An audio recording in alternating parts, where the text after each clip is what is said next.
What's poppin', people? It's Dante. Today we're going to be looking at some photographs that I made in Mexico City in 2022. And so these photographs were made over a 2-week span of traveling with my friend Matthew, and I met up with a buddy Umberto, and he's actually from Mexico City and showed us around a couple of different locations. But actually at the end of this video, at the end of the slideshow, I wind up finding this very special location that even a local who's born and raised in Mexico City has never visited. And I'm going to pull up the exact location and suggest that if you are to travel to Mexico City, that you hit up this location, because what I find is that with Mexico City, and just right off the bat, just giving my first impressions on the city, extremely gritty, so much graffiti, a lot of historic districts with lots of beautiful architecture. There's some beautiful parts where there's more upscale locations where you can find fancy coffee shops. But then there's these little gritty neighborhoods like Tepito where there's these tents and these markets with lots of people and vendors. And there's a lot of chaos. There's a lot of places where you can find yourself lost in crowds, going through these mazes of tents. And then there's open areas, open promenades where there's typical sort of people that are strolling and kind of just enjoying the shopping districts. There's these parks that you can visit. There's lots of different green spaces, which is beautiful. So Mexico City is vibrant with lots of different rich places that you can travel to and experience as a street photographer. There's murals on the wall. There's these backdrops that are beautiful. But actually the most fruitful experience that I personally had was when I looked out to the outskirts of the city with my naked eye and I saw these mountains. And I saw those mountains and I said, I want to go up there. And it's apparently the outermost part of Mexico City. And so I went on my map and I showed it to a taxi driver and just had him drive us all the way to the outskirts of the city. And then I wound up discovering this extremely beautiful location, and I'm going to share it with you today. And so as you can see in these photographs, I'm shooting candid photos on the streets of Mexico City, just practicing my street photography like I would normally do. But one of the things that I try to do when I'm practicing street photography in these new locations is I like to find a nice background. And I thought that this is something, that I can do all over the world, but actually in Mexico City it was fairly tricky. Here we have this gritty background, which I like. We have lots of different posters and markings on the wall. But the thing with Mexico City is that there is so much chaos. There's so much going on in these little areas where you're going to be shooting, where there's all these tents, that it's difficult to isolate subjects from the background. And this is my personal preference when photographing, to kind of simplify my frames and create something more elegant. And so here I found this mural, and I waited as the people were passing under this area here with this bridge, with the shadow play. And then I sort of just fished at the scene here. I waited maybe 10 minutes for something to occur here, and then we have the juxtaposition of the mural with the hands and the man with the hands pulling the cart into this shadow area, revealing his hands in the light. And so with Mexico City, that was my problem, is trying to isolate subjects and trying to create a frame that is strong and cohesive in my sort of vision. Because with my way of photographing, I like to isolate subjects. I like to create something dynamic from the foreground, the middle ground, and the background. And so with Mexico City, you can obviously achieve this, as you can see in these photographs, layering these different dynamic scenes, photographing these boxers who are practicing in a park, interacting with subjects, asking for permission to make photos, and then you become a fly on the wall. I think with street photography, what's interesting is there's this idea that you're not allowed to interact with people. It's not street photography. But realistically, if you're a human being first and a photographer second, you will improve your photography by actually going out there and engaging with humanity. And so I highly encourage you to not follow or subscribe to the sort of I don't know what you would call it, like the traditional New York school of street photography, because I think with a lot of the New York City street shooters is they kind of just box themselves in and then they never grow, because they just sidewalk stroll. But if you go off the beaten path, if you go into the parks, if you interact with people, if you find yourself engaging with life, you're going to come home with lots of better photos. And so as you can see here, we have a photograph of a kind of funny moment. We have Batman on the left-hand side with this woman who's laughing on the right, and her friend there in the shop. And so this is a typical scene. You'll find these sort of shops, these sort of strange things that are sort of outside of the shops, these like bustling marketplaces. And those were most of the places that I remember photographing and finding more challenging to create compositions, because there's just so much chaos. As you can see here, I'm underneath a tent, and I remember this family here that was working this tent at this taco stand gave me free tacos as I was photographing here in Tepito. And so I tried to use these tents and I used these situations as a way for me to create more dynamic frames by observing the workers, observing the way that people are moving throughout the scenes, and trying to isolate different subjects throughout the foreground, the middle ground, and the background, trying to create a composition, trying to put together something, trying to put order to the chaos, right? That's the goal of a photographer, is to put order to the chaos in our frames. And so when you're walking through these bustling markets, I find that it's a lot more difficult to shoot straight on, you know, that head-on approach. You think of the New York street photographer, sidewalk strolling, sort of snapping photos as people are walking towards you. This kind of technique is, of course, applicable anywhere in the world, but I found it to be more challenging in these particular situations where you'll find yourself inside of these tents and there's so much things going on. It's kind of difficult, actually. As you can see, another photograph that I made inside of a tent. However, using the intimacy in my frame to elevate these sort of places to an extraordinary height, where it's a very simple moment of a mother working with her daughters. But because I had access and actually went around into the tent and interacted at the scene and made a photograph more closely, where there's obviously my presence here in the frame. I'm not necessarily quickly walking through the market and snapping random photos, but I'm allowing myself that close intimacy and proximity and emotional availability by smiling, engaging, and then making photos as the scene unfolds. And so in these marketplaces, it's a lot more, for me, it was a lot easier for me to actually like interact, make a conversation, make a joke, make my presence known, and make photos in between the moments to create these sort of beautiful, sort of more close in proximity and emotional availability. And the way I think about it is like, when you're interacting with humanity and you're out there in the world, you really want to make sure that you're a human being first. And remember that this sort of goal of making photos is almost secondary to the exploration, to the experience of you going out there in the world. And I think that when you actually embrace simply being an open, curious explorer, the photos will come. And so in these different, you know, marketplaces and things, of course, you can quickly run through and snapshot, but don't forget that you're a human. And so when we eventually arrived at this location in the mountainside, I finally felt like I found something that I can make here in Mexico City. I found something that has potential here. Because for me, in my street photography, I like to explore the unknown. I like to explore the outskirts. I like to go to different places that are off the beaten track. And so here we have the first frame that I made when I arrived at this particular location. And so actually I'm going to pull up on Google Maps for you the exact location that I wound up finding. And so so this is the gondola, right? So like, if I were you and I was traveling to Mexico City, I would essentially go to this location eventually, like maybe after a few days of you practicing street photography in like the main hotspots.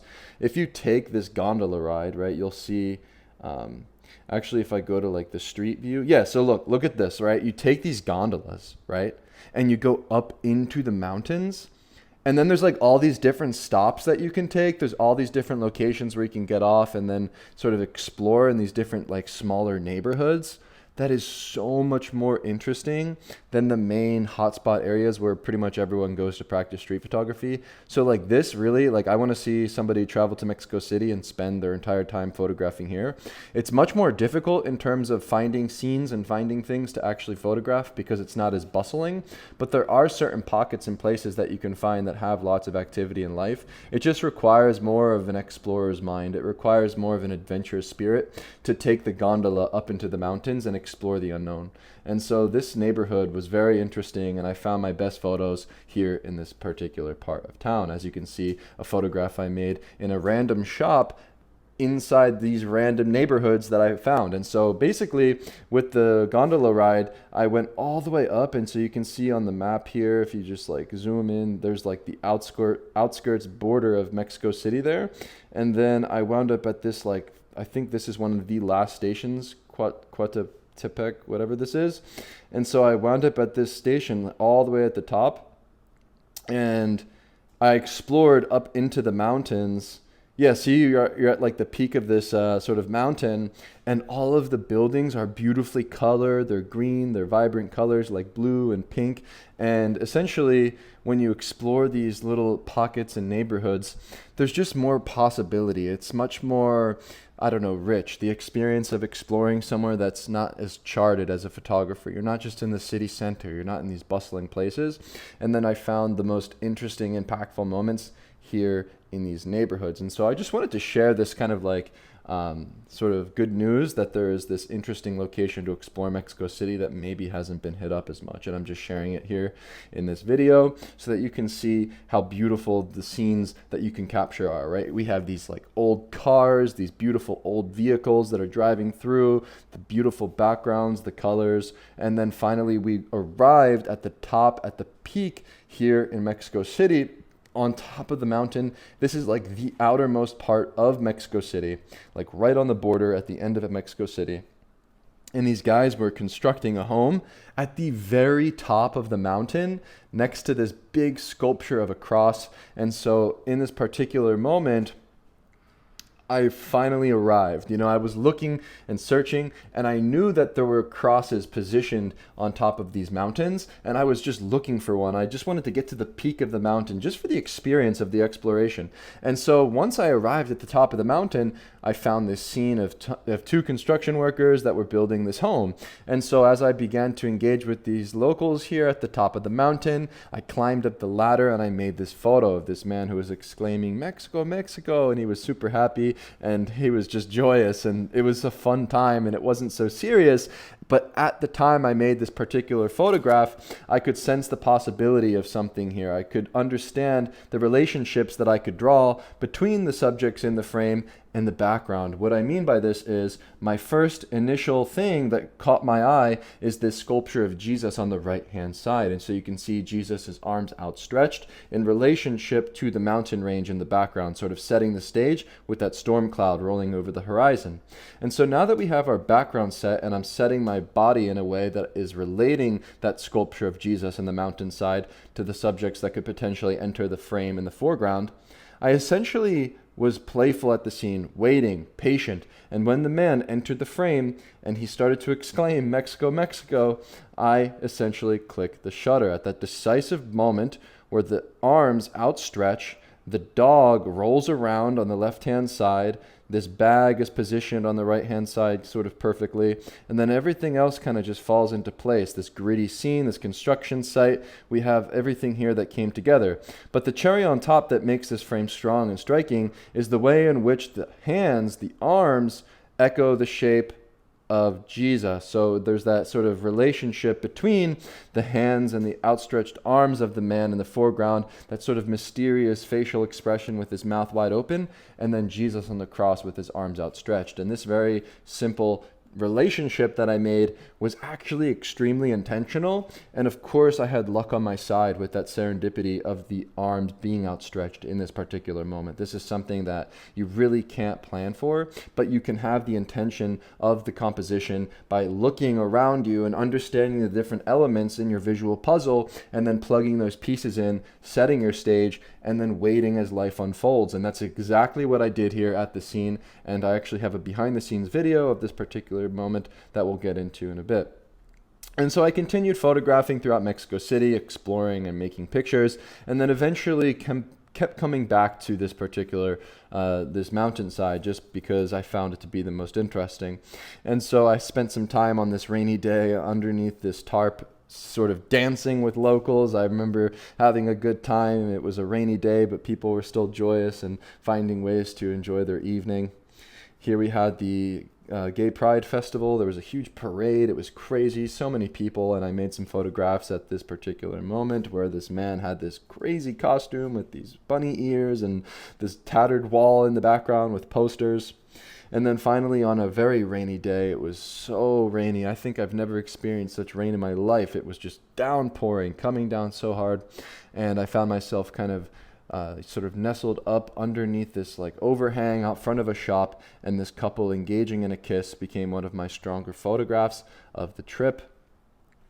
Returning to that mountainside, we found the cross at the peak of the mountain where I made one of my last frames. We have this sort of group of brothers, these two brothers, and I just went up to the top of the cross and I started photographing the cross, and the family that lives nearby started to chat with us, and one of the kids started to climb on the cross, and the scene sort of just unfolded naturally. I mean, the view when you're up at the top of this mountain in Mexico City is just incredible. When you look out and you can see all of the homes and all of the beautiful colored painted walls, and you can look out at the mountain range, and you just feel so abundant when you're at these elevated spaces. And so I seek to conquer, I seek to explore, I seek to go into the unknown as a photographer, and these kind of locations that are sort of found at the top of the mountains, on the outskirts, they've always intrigued me and my photography. And so I was really eager in this video to share with you the exact location that you can explore in Mexico City, because I think Mexico City, it's one of these hot spots that you definitely want to visit as a street photographer. It's very vibrant. There's very much a possibility for you to come home with something here in this particular city. From the bustling markets to the outskirts of the mountains, there's so much to see, to do, and to photograph in this beautiful city of Mexico City. And needless to say, though, the best location was here on the mountainside, where I found myself photographing these more quiet moments, these different sort of scenes that weren't necessarily as obvious as the other hustling, bustling marketplaces that you'll find. And so that was the video for the day. I just wanted to share with you some of the photographs that I made in Mexico City. Once again, a very beautiful time. Check it out. This is the map. This is the area in Mexico City where I found the most fruitful experience. Honestly, just the memories that I have from this experience of traveling up into the mountainside, and the exploration and the adventure of just going somewhere new, I think is really exciting. And so this is a location in Mexico City that I think more people should hit up, especially just taking the gondola ride. It's just such an adventure, like being up on the gondola, looking out at these neighborhoods, and then you arrive at the top of the mountain and you can explore these side streets and alleyways. There's so much possibility up here. It does require, once again, more of an adventurous spirit, somebody who's more interested in exploring the unknown, the uncharted, the outskirts, and maybe taking the more dangerous path. And so, with that being said, I want to share with you now exactly where you can find the breakdown of that particular scene.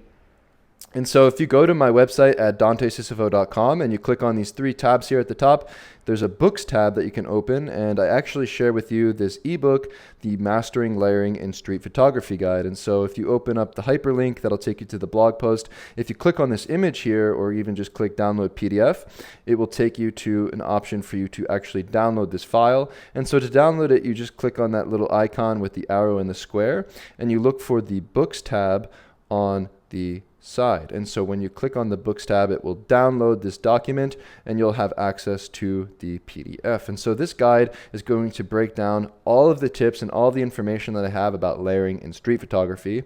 And so if you scroll through, we have a table of contents. If you go to the techniques and case studies tab, it will bring you to a secondary table of contents where I break down 17 different frames with 17 different ideas on how to master layering. And so if we go through this sort of section of the ebook here, in Photograph with Intention, I break down this exact photograph from Mexico City and how I put together the frame. And actually, you can see here, I provide a link of how the photograph was made. And so if you click on this link, watch how this photo was made, it will bring you to the exact location in my website that shares with you the behind the scenes of the photo and how I made the photo from my POV, just using a GoPro. And so you'll see exactly how I interact at the scene, how I engage with humanity.